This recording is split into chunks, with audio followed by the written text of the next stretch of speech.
As tensions rise in the West Bank, Israeli forces continue their deadly operations, with recent raids in Jenin claiming the lives of at least 10 Palestinians. Amid international calls for restraint, the question looms: could the West Bank spiral into a situation similar to Lebanon's post-truce volatility? With rising casualties and ongoing violence, the region stands at a critical crossroad. I'm Henny Saif, and this is Think Tank.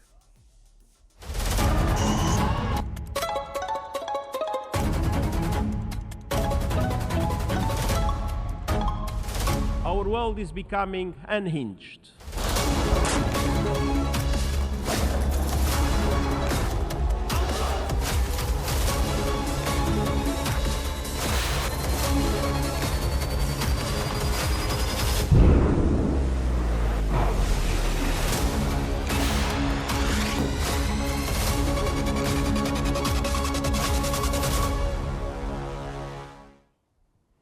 The Washington Post has reported that violence has erupted in the West Bank as Israeli forces launch a major military operation in Jenin, killing 10 Palestinians and injuring dozens. Netanyahu announced an extensive campaign targeting militants, which he linked to Israel's broader fight against Iranian-backed groups. Simultaneously, Israeli settlers attacked Palestinian villages, burning homes and vehicles, with Israeli forces reportedly standing by. This violence coincided with the Gaza ceasefire, which saw the release of Palestinian prisoners and heightened tensions. Human rights organizations condemned the escalation, claiming the attacks sabotaged the ceasefire and further exacerbate regional instability.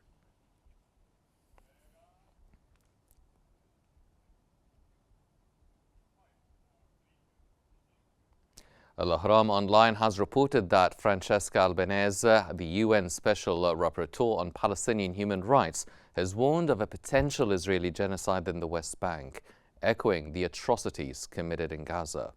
She highlighted that the recent escalation, where Israeli forces killed 10 Palestinians in Jenin during a raid called the Iron Wall.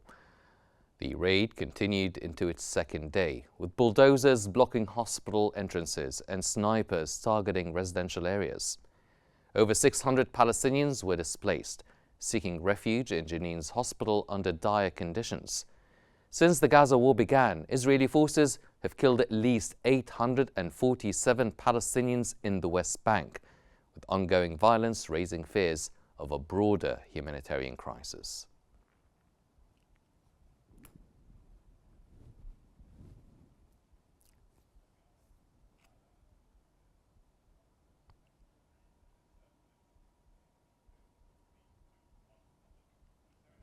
And providing more analysis on the recent updates concerning what is happening in the West Bank and its implications, we're joined by the Professor of Political Science, Dr. Abdel Nasser Mekki. Dr. Mekki, thank you for joining us. Now, let's start off. Do you think that the international community's response to these Israeli operations in the West Bank is adequate, especially after warnings of the potential genocide and the international community celebrating and welcoming the Gaza ceasefire that took place days ago? Yes, I think, as you said, that for the international community should be interfere more than what happened, because, as you know, the West Bank is different from Gaza. West Bank is different from the open space.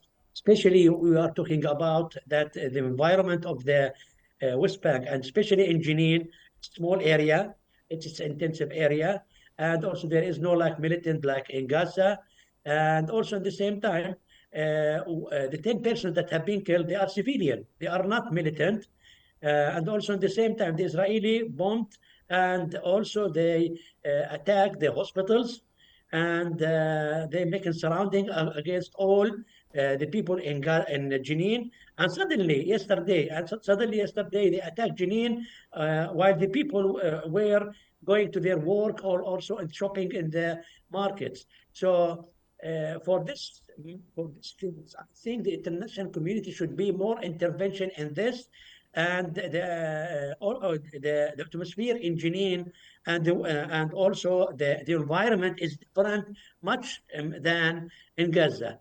So I think not also the international community, also the Arab countries, the Islamic countries, also and the United States of America should pressure on Israel not go ahead with this campaign or the operation in Jenin because they, according to the Minister of Defense, he said that they will stay along maybe months in Jenin, and this will.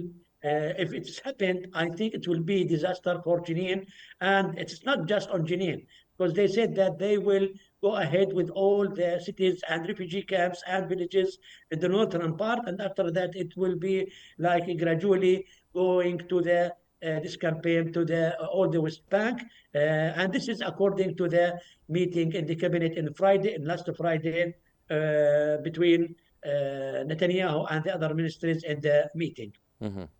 We're also joined over the phone by Dr. Mohammed Osman, the International Relations Specialist. Dr. Osman, welcome to Think Tank. Let's start off now with the Israeli forces continuing their military operations in Jenin. What does this really reveal about Israel's intentions post the Gaza ceasefire? Thank you for having me, Hani. It reveals sinister intentions indeed. It reveals that the Israeli occupation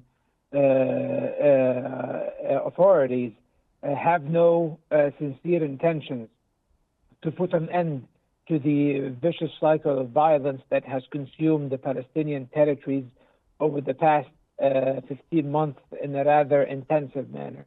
Now with the ceasefire in Gaza and the ongoing swap of prisoners of war and detainees, the Israelis are taking advantage of that in order to push for further escalation in the West Bank. Part of that is of Netanyahu's scheme to appease the far-right elements of his government who were angered and enraged by the acceptance of the ceasefire, evidently under pressure from President Trump's administration. They're taking advantage of that in order to begin a new phase of escalation in the West Bank. And it seems that the Israelis have harbored these intentions for many months.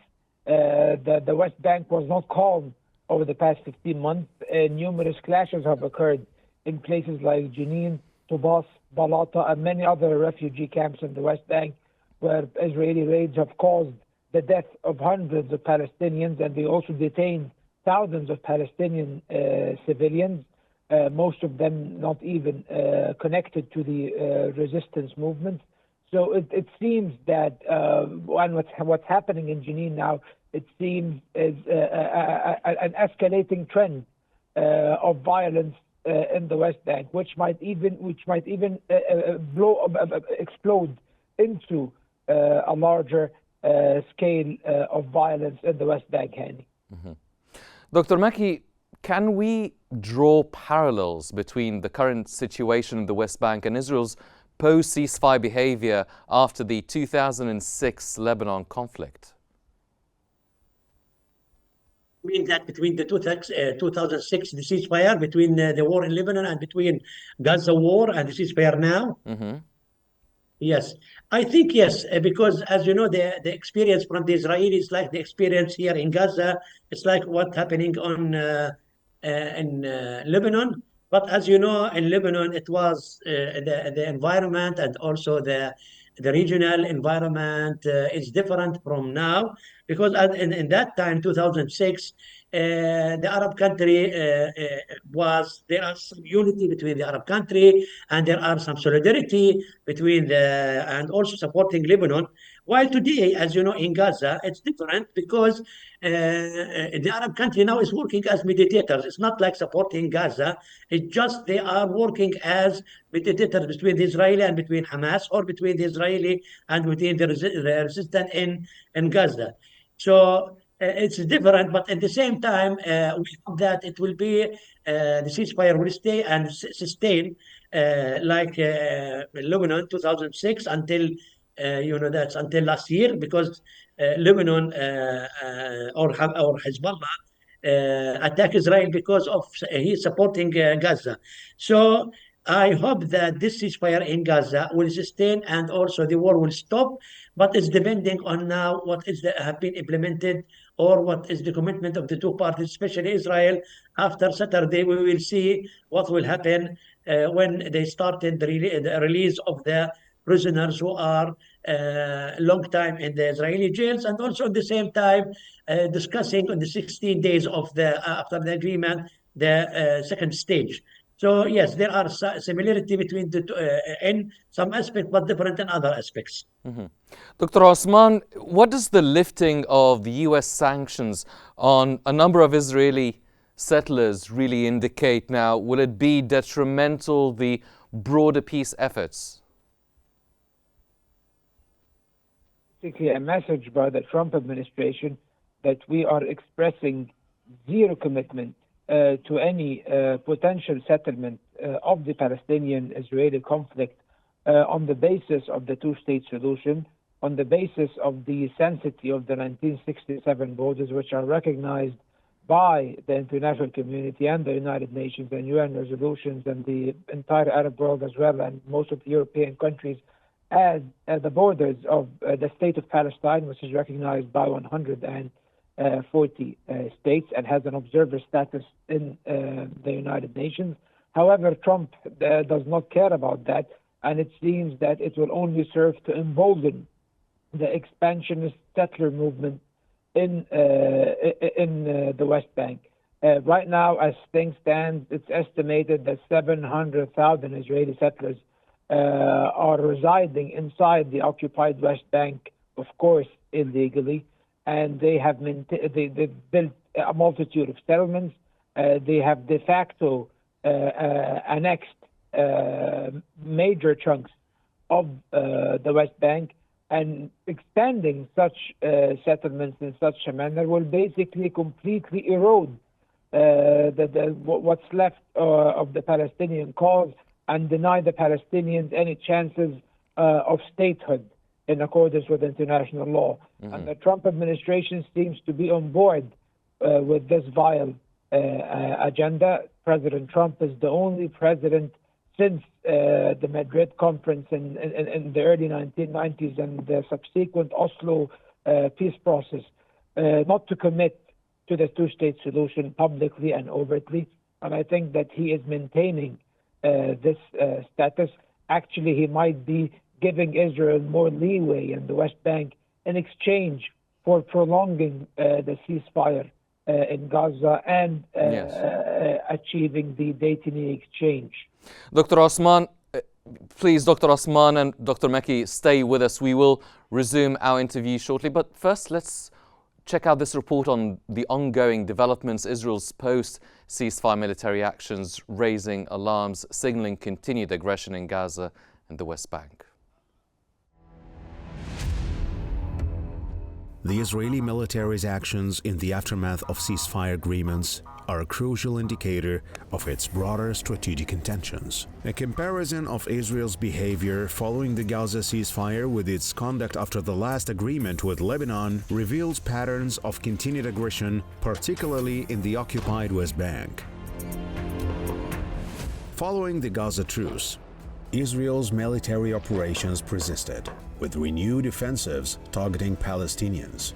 A striking parallel can be drawn to Israel's behavior after the 2006 Lebanon ceasefire. In both scenarios, Israel exhibited a reluctance to de-escalate fully, opting instead for continued pressure on key resistance groups, using military raids as a tool for deterrence and territorial control. This strategic posture raises concerns about the long-term viability of ceasefire when Israel maintains an aggressive stance in neighboring regions.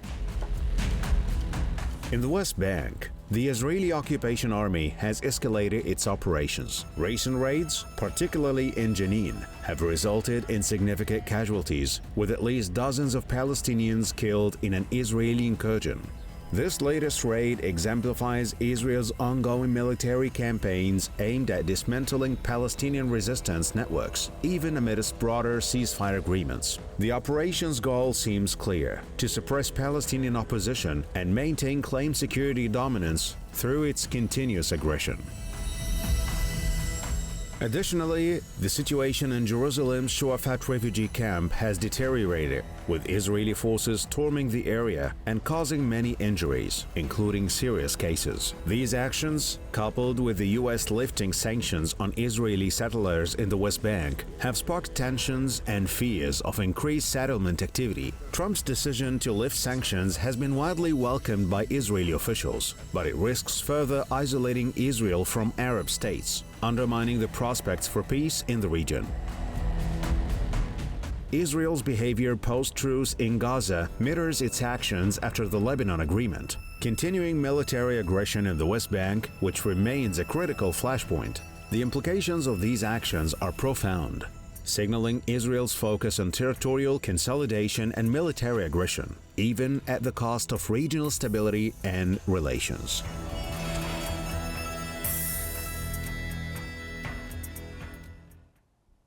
Welcome back, ladies and gentlemen, continuing our discussion with Dr. Osman and Dr. Maki. Dr. Maki, in your view, how significant is the role now of the international human rights organizations in influencing the course of the events in the West Bank? I think this is something should be focusing on this issue, that the international community or the institution for the human rights should interfere also in this, that's part, because as that there are many of these international human rights in West Bank. They should be interfered. They should be imposed on Israel and also in the European Union for this matter, especially in the institutions and also the organization which are, intervention on the human rights in the West Bank and also on the humanitarian matters. So as we mentioned before, and we saw yesterday about how is this process of all the operation of the Israeli escalated in Jenin, and it's not stopped there. It's now going ahead with the refugee camp there, with the city, also with all the villages. And I think it's also will not stop in Jenin governorate. It will go ahead with all the northern part, all the governorates of the northern part, and after that maybe it will go, as I said, all the West Bank. So the international human rights should be interfered, should be imposed in the government of Israel to stop all these criminal, because it's a criminal when you kill the people, the civilian people, especially in Jenin yesterday. They didn't do anything. It's just they are going to their work. So and also this operation, which is the going to Jenin. Its response to that, as you know, for the meeting last Friday between the Smotrich and between also Netanyahu. This is something that Netanyahu giving to the extreme parties, especially Smotrich, that he will give him the rights to go ahead in the West Bank and to increase the settlements and also to take all the land, especially to annex and to combine all the land. This does take us to my next question, Dr. Osman. Given the growing tensions in the West Bank, what are the chances of a renewed Israeli-Palestinian peace process, or is military escalation now the only preferred path? The short answer to your question, Hani, unfortunately, is none. We have no chance of any peaceful, any even peace process, or even a steady imitation of the peace process, even in the coming days and weeks and months, as long as Israel and the United States behind it stick to this course of action. And I foresee potential escalation in the coming time period.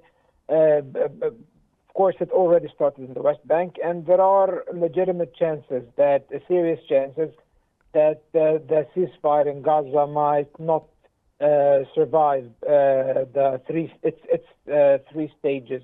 There are genuine fears that after the prisoner swap or the detainee swap is finished, that the Israelis might elect to resume their military operations in Gaza against Hamas and the other Palestinian factions. And of course, this is not a conspiracy theory. This was stated by Israeli officials, by Benjamin Netanyahu, by Smotrich, who said that he did not resign from the government along with his party due to pledges from the Americans and the Israeli Prime Minister that they would resume the war after the prisoner swap.